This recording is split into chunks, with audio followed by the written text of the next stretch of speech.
Who are we? What are our origins? We live in a world of wonder. A world of mystery. Haven't you ever wondered who walked this path before us? How many civilizations stood where we are now? Hasn't this thought ever crossed your mind? I ask this question because there is now increased certainty that at the end of the last glaciation our planet suffered a great catastrophe. There is growing evidence that a disintegrating comet, or an asteroid, struck our world 12,600 years ago. It hit in multiple places. The heat melted the ice caps, causing enormous floods worldwide. It is now known that sea levels rose 100 feet in a matter of hours. And it wiped all knowledge of preceding civilizations off the face of the planet. That is apart from certain large objects. The enormous floods that swept most of the planet destroyed everything in their path. But what if it was the largest and heaviest building ever built on this planet? Would that survive the onslaught of floods? So what? Khufu's pyramid is the most colossal building ever erected on the planet. How did a near Stone Age tribe of people manage to do that? Here we have placed it beside Buckingham Palace to give you an idea of scale. The dynastic Egyptians had not invented a compass, and yet it is oriented to the 4 cardinal points of the compass. How did a near Stone Age tribe of people manage to do that? The Great Pyramid's core is made of yellowish limestone blocks, the outer casing, now almost completely gone, and the inner passages are of finer light-colored limestone, and the interior burial chamber is built of huge blocks of granite, some weighing over 60 tons, 80 feet up inside the pyramid. Approximately 2.3 million blocks of stone were cut, transported, and assembled to create the 6 million-ton structure, which is a masterpiece of technical skill and engineering ability.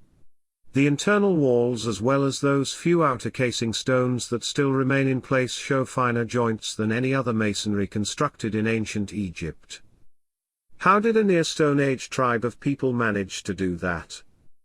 The question of how the pyramids were built has not received a wholly satisfactory answer. This is how the experts think the pyramids were built. The most plausible one is that the Egyptians employed a sloping and encircling embankment of brick, earth, and sand, which was increased in height and in length as the pyramid rose. Stone blocks were hauled up the ramp by means of sledges, rollers and levers. According to the ancient Greek historian Herodotus, the Great Pyramid took 20 years to construct and demanded the labor of 100,000 men. This is of course utter nonsense. A 12-year-old schoolboy would take a few minutes to calculate that cutting, finishing, and moving 2.3 million blocks in 20 years is impossible. It was built 4,500 years ago. That's 500 years after the Stone Age. Every day they would have to cut and put into place 4,000 blocks, each weighing between 2 tons and 6 tons. Plus many other huge granite 60-ton slabs. The dynastic Egyptians did not build the pyramid because 1. If they did build a ramp, the ramp would have to be bigger than the pyramid. 2. It would also have to be made of stone as well. 3. They only had copper tools. 4. No wheeled carts. 5. And virtually no wood. 6. And finally, if they worked every day and night non-stop for 20 years, they would have to cut, move, lift and place more than 8,000 stones every day.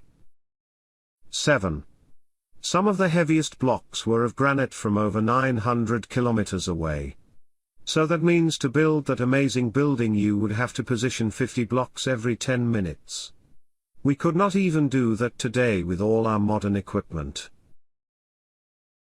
So what does this mean? Who was it that built these monsters?